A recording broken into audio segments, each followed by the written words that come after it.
विशुद्धविज्ञानघनस्वरूपं विज्ञानविश्राणनपद्धदीक्षं दयानिधिं देहभृतां शरण्यं देवं हयग्रीवमहं प्रपद्ये। सर्वेभ्यः स्वागतम्। अस्मिन् भागे ब्राह्मणस्वरूपं भेदाश्च, ब्राह्मण ग्रंथों का स्वरूप एवं भेद, इस विषय पर थोड़ी सी चर्चा करेंगे। यह विषय अत्यंत उपयोगी है। संस्कृत साहित्य संबंधित राष्ट्रीय पात्रता परीक्षा, शिक्षा शास्त्री शिक्षा आचार्य, विद्यावारिधि आदि प्रवेश परीक्षाओं के लिए अत्यंत उपयोगी है।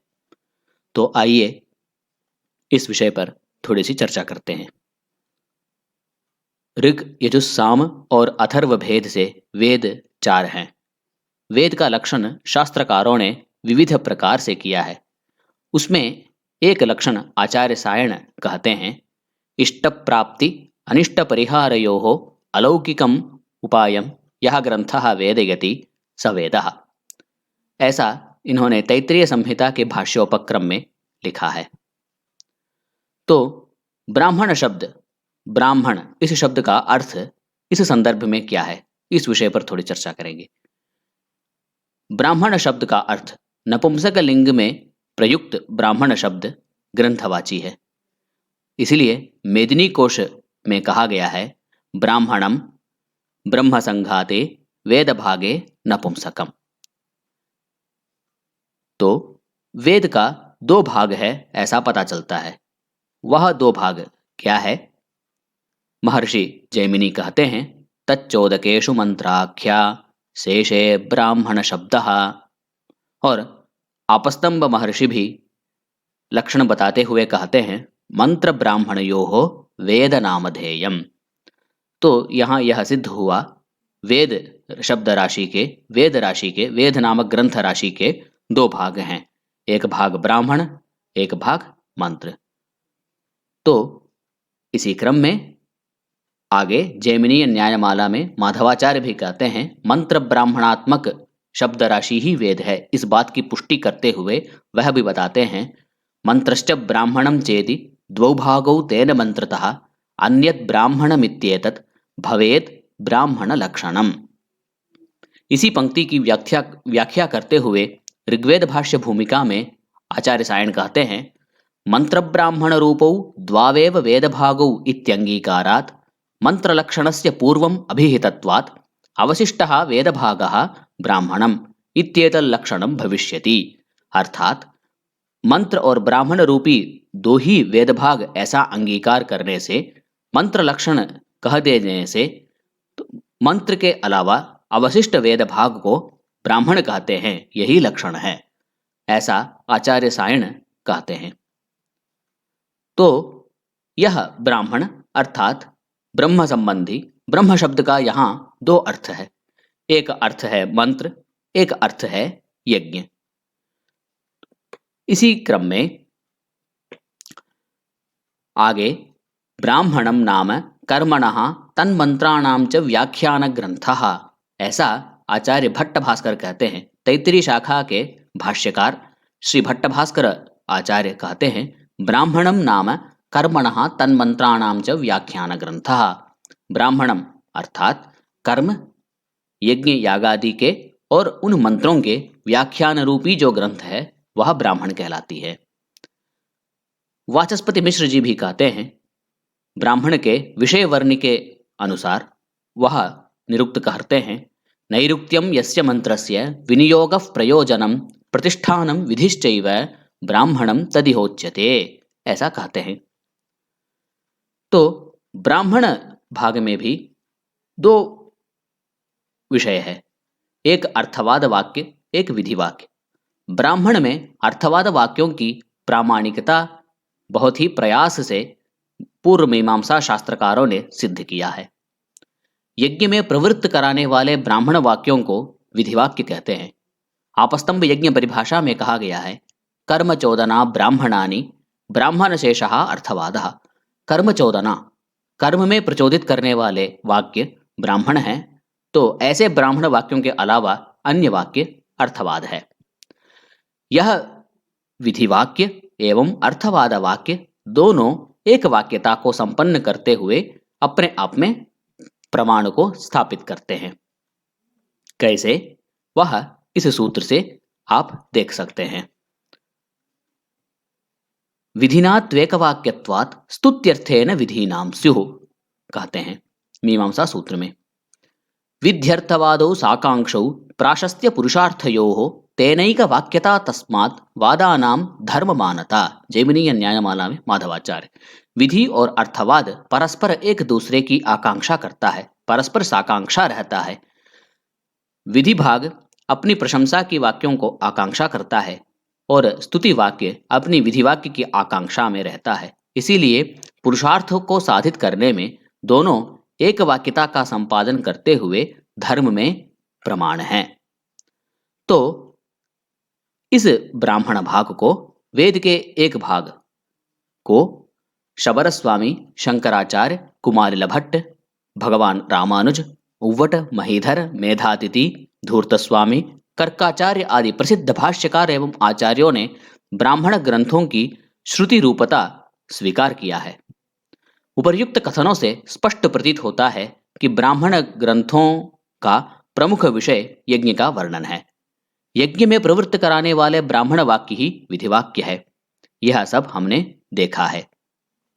अब शबर स्वामी ब्राह्मण ग्रंथों के प्रतिपाद्य विषयों का विस्तार करके 10 प्रकार के विषयों का निर्देश करते हैं, जैसे इस श्लोक में आपको स्पष्ट दिखाई देगा। ब्राह्मण ग्रंथों के 10 प्रतिपाद्य विषय। हेतुर्निर्वचनम निंदा प्रशंसा संशयो विधि परक्रिया पुराकल्पो व्यवधारण कल्पना उपमानं दशैवैते विधयो ब्राह्मणस्य तु एतद्वै सर्ववेदेषु नियतम विधि लक्षणम। तो इस श्लोक के माध्यम से ब्राह्मण ग्रंथों के 10 प्रतिपाद्य विषय का वर्गीकरण करते हुए यह कहते हैं, हेतु निर्वचनम निंदा प्रशंसा संशयः विधिः परक्रिया पुराकल्पः व्यवधारण कल्पना उपमानम। तो इन वाक्यों के उदाहरण सहित स्पष्ट रूप से देखते हैं। प्रथम है विषय हेतु। हेतु अर्थात कारण का निर्देशन, जैसे कि तेन ही अन्नम क्रियते, यह इसका उदाहरण वाक्य है। तो द्वितीय में निर्वचन है, अर्थात निर्वचन अर्थात व्युत्पत्ति के माध्यम से पदार्थ की सार्थकता को बतलाना। इसका उदाहरण है तद्दध्नो दधित्वम, यह वाक्य है तैत्तिरीय संहिता में। यही दही का दहीपन है, ऐसा निर्वचन सिद्धांत का मूल है। तृतीय है विषय निंदा, अप्रशस्त कार्य अथवा अप्रशस्त वस्तु की निंदा, जैसे कि इसका उदाहरण वाक्य अमेध्यावई माशाह, अर्थात उड़द दाल की यज्ञ में दृष्टि से, यज्ञ की दृष्टि से उड़द दाल अनुपादेय है, ऐसा कहते हैं। चतुर्थ अंश है प्रशंसा, उपादेय कर्म अथवा यज्ञ कर्म की प्रशंसा, जैसे कि काम्यष्टि में यह प्रसिद्ध वाक्य है वायुर्वै क्षेपिष्ठा देवता। वायु के निमित्त क्यों यज्ञानुष्ठान करना चाहिए, इसका प्रतिपादन के रूप में यह कहा गया है वायुर्वै क्षेपिष्ठा देवता, क्योंकि वायु शीघ्रगामी देवता है, इसलिए फल भी शीघ्र मिलेगा, ऐसी प्रशंसा। पुनः संशय, संशय अर्थात संदेह, संदेह को प्रतिपादन करना। संदेह जैसे यजमान के भीतर संदेह उत्पन्न हो जाता है कि होम करूं कि नहीं करूं। तद्व्यचिकित्सत जुहवानी माहौषामिति, ऐसे संदेह वाक्यों का प्रतिपादन करते हुए सिद्धांत को स्थापित करना। उसके बाद विधि ही, विधि तो स्पष्ट है, कर्म का विधान। यजमानेन सम्मितौदुम्बरी भवति, यजमानेन सम्मितौदुम्बरी भवति, यह वाक्य विधि वाक्य का उदाहरण है। ऐसे ही परक्रिया, सप्तम विषय है परक्रिया, अर्थात अन्य का कार्य। परकृति, इसको परकृति भी कहते हैं, परक्रिया परकृति, इसका अभिप्राय दूसरे का कार्य। यथा माशानेव मह्यम पचति, वह मेरे लिए उड़द को पकाता है। पुराकल्पः, पुराकल्प अर्थात आख्यान। पुरा ब्राह्मणा अभैषुः, प्राचीन काल में एक परिस्थितियों में ब्राह्मण भयभीत हुए थे। ऐसे कुछ पुराण आख्यान का कहना, तद माध्यम से कुछ विषय को स्थापित करना, यह पुराकल्प है। उसके बाद नवम विषय है व्यवधारण कल्पना, अर्थात इसका अभिप्राय यह है विशेष व्यवस्था का निश्चय करना, विशेष निश्चय करना अथवा विशेष परिस्थितियों पे निश्चय प्रदान करना। जैसे कि यावतो श्वान प्रतिगृह्णीयात् तावतो वारुणान चतुष्कपालान निर्वपेत, यह तैत्तिरीय संहिता का वचन है। अर्थात जितने घोड़ों का प्रतिग्रह करें उतने ही वरुण देवता का चतुष्कपाल यज्ञ का अनुष्ठान करें। दशम विषय है उपमानम, अर्थात सादृश्य के माध्यम से, उदाहरणों के माध्यम से कुछ विषयों का कथन, प्रतिपादन। शबर स्वामी ने यद्यपि इसका उदाहरण नहीं दिया है, तथापि छांदोग्योपनिषद में इसका एक अंश प्रस्तुत किया जा सकता है। वह है स यथा शकुनि सूत्रेण प्रबद्धो।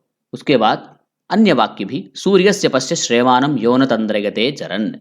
ऐसे उपनिषदों के ये सूर्यस्य पश्य, यह ऐतरेय संबद्ध है। वहां चरैवेति के वाक्य के संदर्भ में सूर्य जैसे न तंद्रयते चरण, चलते हुए जैसे थकता नहीं, ऐसे ही चरैवेति इस वाक्य का उदाहरण देते हुए सूर्य का उपमान दे रहे हैं। ऐसे हेतुर्निर्वचनम निंदा प्रशंसा संशयो विधि परक्रिया पुराकल्पो व्यवधारण कल्पना उपमानम, इस प्रकार के ब्राह्मण ग्रंथों के 10 प्रतिपाद्य विषयों के बारे में आपने जाना। अब संग्रह रूप से उपलब्ध ब्राह्मण ग्रंथों का परिचय हम प्राप्त करते हैं, जिससे आपको सुविधा रहेगी। सबसे पहले ऋग्वेदीय ब्राह्मण ग्रंथों के बारे में हम देखते हैं। सबसे पहले ऋग्वेदीय ब्राह्मण ग्रंथों में 2 ब्राह्मण ग्रंथ उपलब्ध होते हैं। सबसे पहला है ऐतरेय ब्राह्मण, इसमें 40 अध्याय, 8 पंजिकाएं, 285 खंड हैं। श्रौत यज्ञों में होता नामक जो ऋत्विक है, उसकी क्रियाओं का वर्णन इसमें विशेष रूप से किया गया है। इसमें शुनश्चेप का आख्यान बहुत ही प्रसिद्ध है और इसी ग्रंथ में चरैवेति वाक्य का उपदेश है। ब्रह्म वै यज्ञः विष्णुर्वै यज्ञः अयम वै यज्ञो योऽयं पवते विष्णु सर्वा देवता आह इत्यादि वाक्यों का उद्धरण इसी ग्रंथ में हुआ है।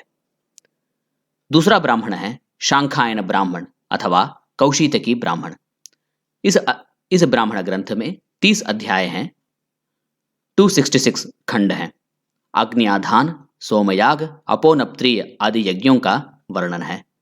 शांखायन एवं कौशितकी दोनों नाम से यह ब्राह्मण ग्रंथ प्रसिद्ध है। 7वें अध्याय से 30वें अध्याय तक सोम यज्ञ का अतीव विस्तृत रूप से वर्णन है। तो यह समझिए 7 से लेकर के 30 तक केवल सोम यज्ञ का वर्णन अत्यंत विस्तार रूप से इस ब्राह्मण में किया गया है। अब शुक्ल यजुर्वेदीय ब्राह्मण ग्रंथ में आते हैं। शुक्ल यजुर्वेद के ब्राह्मण ग्रंथ है शतपथ ब्राह्मण। यह माध्यन दिन एवं काण्व के भेद से 2 प्रकार के विभक्त है। यज्ञ विवेचन एवं आकार की दृष्टि से यह महत्वपूर्ण है एवं विशालकाय है। माध्यन दिन शतपथ की विभाग इस प्रकार की है। माध्यन दिन शतपथ में 14 कांड, 100 अध्याय, 68 प्रपाठक, 438 ब्राह्मण, 7624 कंडिकाएं हैं। अगर काण्व शतपथ में देखा जाए तो 17 कांड, 104 अध्याय, 435 ब्राह्मण, 6806 कंडिकाएं हैं।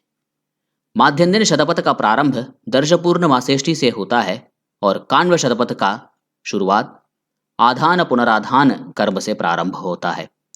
शतपथ ब्राह्मण अर्थात 100 अध्याय वाला ब्राह्मण है।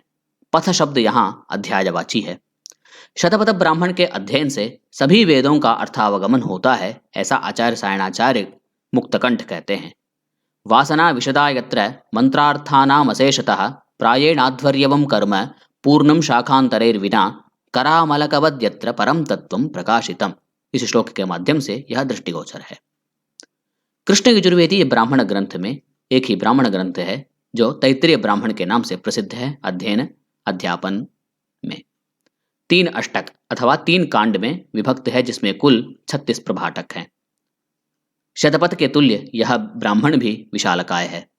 अग्नियाधान, सौत्रामणि, गवामयन, नक्षत्रेष्टि, वाजपेय आदि यागों का वर्णन है। अयज्ञो वा येषः यो पत्नीकः अर्धो वा येष आत्मनः यत्पत्नी आदि वाक्य यहाँ इस ब्राह्मण ग्रंथ से प्रसिद्ध हैं। इस ब्राह्मण भाग के अंतर्गत ही तैत्तिरीय आरण्यक एवं तैत्तिरीयोपनिषद भी समाविष्ट है। तृतीय अष्टक के अंतिम 3 प्रपाठक काठक नाम से अध्ययन परंपरा में आजकल प्रसिद्ध है। सामवेदीय ब्राह्मण में 8 प्रमुख ब्राह्मणों का नाम आचार्य सायण ने गिनाया है। पहला ब्राह्मण है प्रौढ़ ब्राह्मण, पंचविंश ब्राह्मण अथवा तांड्य ब्राह्मण। इसमें 25 अध्याय हैं। विद्वानों का मानना है कि इसमें कभी कभार 40 अध्याय रहे होंगे जो लुप्त हो गए हैं। सामवेद के कौथुम शाखा से संबद्ध है।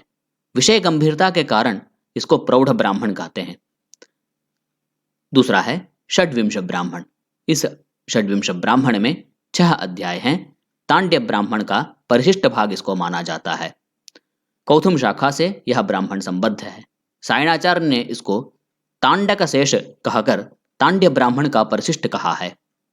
अंतिम अध्याय विषय प्रतिपादन की शैली से, उसके कारण, विषय प्रतिपादन की वैविध्यता के कारण अद्भुत ब्राह्मण नाम से प्रसिद्ध है। तीसरा है सामविधान ब्राह्मण। 3 प्रपाठक एवं 25 अनुवाक हैं। विषय विवेचन की दृष्टि से अन्य ब्राह्मणों से थोड़ा सा भिन्न है। श्रौत यागों के साथ साथ विभिन्न काम्य कर्म, कृच्छ चांद्रायणादि व्रत, विविध आभिचारिक कर्म इस ब्राह्मण ग्रंथ में वर्णित है। अतः यह सामविधान ब्राह्मण अन्य ब्राह्मण ग्रंथों से थोड़ा विशिष्ट है। आर्षय ब्राह्मण, इसमें 3 प्रपाठक एवं 82 खंड हैं। सामगान के नाम एवं उनके प्रसिद्ध नामांतरों का वर्णन है। सामगान उन ऋषियों के नाम से प्रचलित है जिन्होंने गान की योजना की थी। यह ब्राह्मण सूत्र शैली में निबद्ध है। अब देवताध्याय ब्राह्मण। इस देवताध्याय ब्राह्मण में कुल 4 खंड हैं। कुछ संस्करणों में 3 खंड भी दिखाई देते हैं। इसमें सामगान में जो देवताएं हैं उन देवताओं का वर्णन है। यह देवताध्याय ब्राह्मण 3 कंडिकाएं अथवा 4 खंड होने के कारण आकार की दृष्टि से सबसे छोटा है। छठा है उपनिषद ब्राह्मण। इसको छांदोग्य ब्राह्मण के नाम से भी व्यवहार करते हैं। इस ब्राह्मण में 10 प्रपाठक अथवा खंड की दृष्टि से 5 खंड हैं। देवहु, वाक्षबहु, अमित्रहु नाम के 3 गान संहिताओं का इस ब्राह्मण में विस्तार रूप से वर्णन है। अब संहितोपनिषद ब्राह्मण। संहिता शब्द यहाँ गान के अर्थ में प्रयुक्त है। यह ब्राह्मण अत्यंत निगूढ़ तत्व का प्रतिपादक ब्राह्मण ग्रंथ है। 5 खंडों में यह ब्राह्मण विभक्त है। सायण का भाष्य इस पर प्रथम खंड तक ही आजकल उपलब्ध है। सामगान विधि के ज्ञान के लिए अत्यंत महत्वपूर्ण ब्राह्मण है। अब वंश ब्राह्मण। कुल 4 खंड हैं। कुछ संस्करणों में 3 खंड दिखाई देते हैं। इसमें सामगान के देवताओं का वर्णन है। आकार की दृष्टि से यह भी सबसे छोटा है। इसके अलावा सायणाचार्य ने जितना कहा 8 ब्राह्मणों का नाम गिनाया, उसके अलावा भी कुछ ब्राह्मण ग्रंथ उपलब्ध होते हैं जो जैमिनी शाखा से संबद्ध है। ऐसा एक ब्राह्मण है जैमिनीय ब्राह्मण। जैमिनी शाखा से संबद्ध यह ब्राह्मण 3 भागों में विभक्त है। कुल कंडिकाओं की संख्या इसमें 1182 है। गवामयन, एकाह, दशाह आदि यागों का औद्गात्र तंत्र का विस्तृत निरूपण है। जैमिनीय आर्षेय ब्राह्मण। इसको आर्षेय ब्राह्मण नाम से भी कहते हैं, लेकिन जैमिनीय आर्षेय नाम से यह प्रसिद्ध है। विषय वर्णन कौथुम शाखा के आर्षेय ब्राह्मण के समान ही है। अध्याय एवं खंडों की व्यवस्था इसमें प्रायः समान है, लेकिन इसमें विशेष बात यह है आर्षेय ब्राह्मण की अपेक्षा इसकी आकृति थोड़ी सी कम है, अर्थात इसका आकार कम है। जैमिनीय उपनिषद ब्राह्मण 4 अध्यायों में विभक्त है। यह ब्राह्मण ओंकार का महत्व विशेष रूप से यहाँ प्रतिपादित है। छांदोग्योपनिषद के समान कुछ वर्ण्य विषय में समानता यहाँ दिखाई देती है। चतुर्थ, अथर्ववेद के ब्राह्मण में गोपथ ब्राह्मण। यह अथर्ववेद का उपलब्ध एकमात्र ब्राह्मण ग्रंथ है। यह ब्राह्मण पैप्पलाद शाखा से संबद्ध है।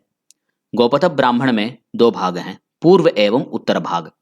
पूर्व भाग में 5 प्रपाठक एवं उत्तर भाग में 6 प्रपाठक हैं। पूर्व भाग में 135 कंडिकाएं, उत्तर भाग में 123 कंडिकाएं हैं। कुल 258 कंडिकाएं हैं। निरुक्त में गोपथ ब्राह्मण का अंश उद्धृत है। इसके निरुक्त के समय, यास्क के समय गोपथ ब्राह्मण भी उपलब्ध था।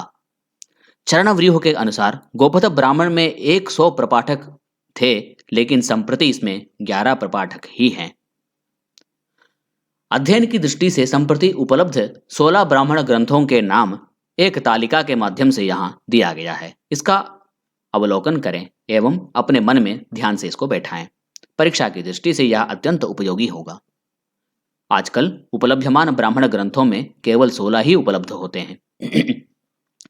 इसमें ऋग्वेद के 2, यजुर्वेद के 2, सामवेद के 11, अथर्ववेद के 1। इस प्रकार 16 ब्राह्मण ग्रंथ यहाँ उपलब्ध होते हैं। उपसंहार के रूप में यदि कहना है, मुझे बस एक ही विषय का उपस्थापन करना है। यह ब्राह्मण ग्रंथों का साहित्य अत्यंत विस्तृत एवं अत्यंत गंभीर है। जिज्ञासु छात्र एवं शोधार्थी विस्तृत जानकारी के लिए निम्न ग्रंथों का अध्ययन पूरी तरह से कर सकते हैं। वैदिक साहित्य एवं संस्कृति, वैदिक वाङ्मय का बृहद इतिहास, संस्कृत वाङ्मय का बृहद इतिहास, जो प्रथम खंड, जो वेद खंड है वह, चतुर्वेद भाष्य भूमिका संग्रह श्रीमद सायणाचार्य का, वैदिक साहित्य और संस्कृति आचार्य बलदेव उपाध्याय का। इन विषयों का, इन ग्रंथों का अध्ययन करके आप इस विषय में अधिक जानकारी प्राप्त कर सकते हैं। आप सभी को धन्यवाद। शुभमस्तु।